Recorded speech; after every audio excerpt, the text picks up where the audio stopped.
Hello again, everyone. Welcome back. Well, today I'm reviewing the updated and revamped Espinosa Habano. And this is the number 4. That's the size designation, 5.5 by 50. There is the density. By the way, it does feel nice in the hand. It's been revamped. It came out first in 2012. Many of us are familiar with Espinosa. Many of us are familiar with the Habano. They've updated several Murcielago. They've revamped it this year. Several of things. They wanted to update or revamp the blend slightly on the Habano, so this is it. Came out last year. The band's been revamped. It's kind of cool looking. Gold band around the foot. This is, of course, Nicaraguan binder and filler, and it does use an Ecuadorian Habano wrapper. So that's sort of the long and the short of it. Let's get right to it. The new and improved Espinosa Habano. This is the number 4, 5.5 by 50. All right, this is the only sample I have, so wish me luck. All right, I'm taking the gold cloth band off the foot, tossing it aside. This is really a nicely made cigar. It really is. It doesn't feel overly dense in the hand, but it's a short cigar, relatively short, 5.5. A little longer than a Robusto, a little shorter than a Toro. I don't know where they get their Eric Espinosa. I don't know where they get their designation of number 4. This is the shortest one in the series. It only comes in 3 sizes now. Okay, good draw. Just a touch of firmness.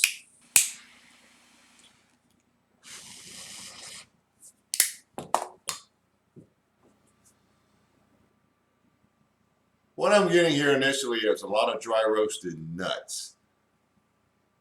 On the parvin almond, very dry roasted.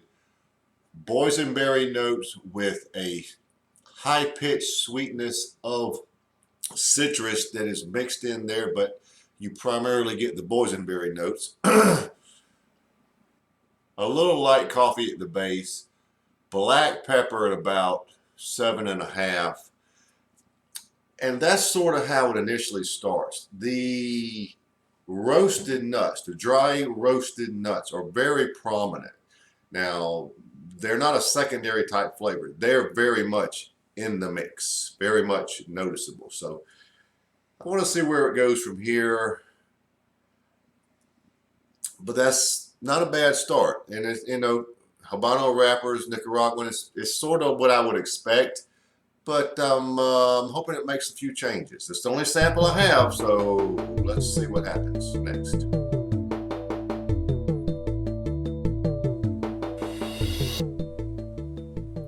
I'm about 1.5 inches in, plus or minus. And the flavor notes are changing as they typically do. My wife even commented, you need to stop with the boysenberry. Every cigar has that's what the flavor I get.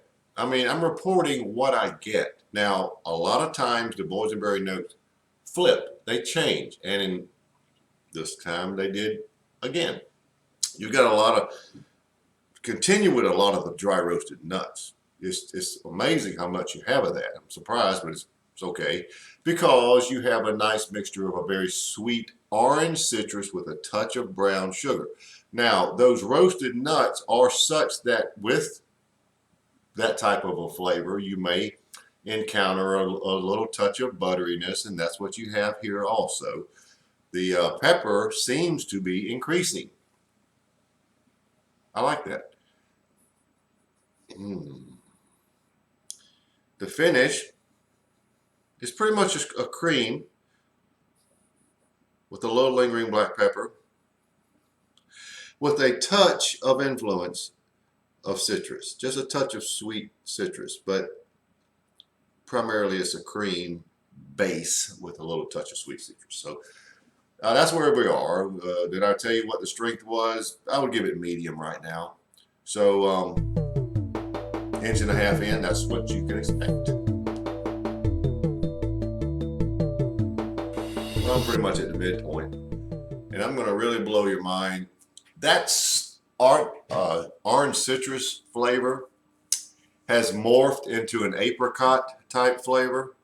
The roasted nuts are still off the chart, but the sweet flavor is apricot, sweet apricot and brown sugar. That's exactly what it is.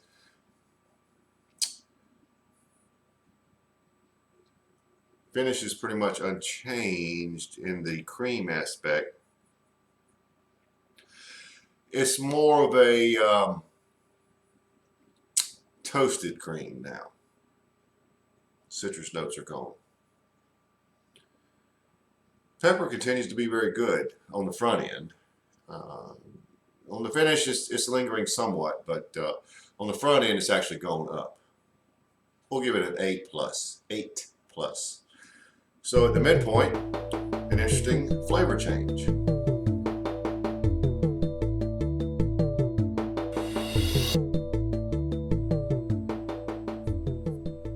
Well, we're down to the end, so let's wrap it up. Cigars really changed a lot. I'll stick with the apricot flavor, but you have so much brown sugar here at the end, it's almost hard to tell what that flavor is. Roasted nuts are still very dominant. They actually did tone down somewhat, so you get a lot more brown sugar coming out. That's the lead flavor. Pepper continued to increase, probably 8.5 here at the end. It also increased on the finish. I'm glad to report. It really amped up on the finish, which is unchanged. Otherwise, medium to full bodied, ended up at medium to full bodied.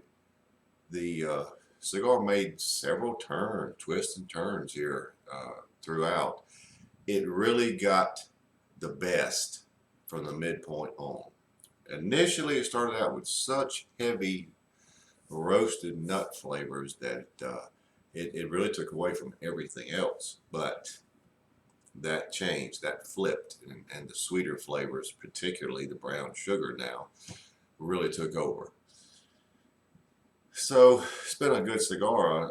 It'd been nice if it had these flavors at the beginning, but it's not a bad cigar. Eric makes good stuff. La Zona Factory in Esteli, good place, good cigars. For me, I'm rating it a 91. It ended up a 91. So there you have it. The new revamped Espinosa Habano. This is the number 4 size, 5.5 by 50. 91.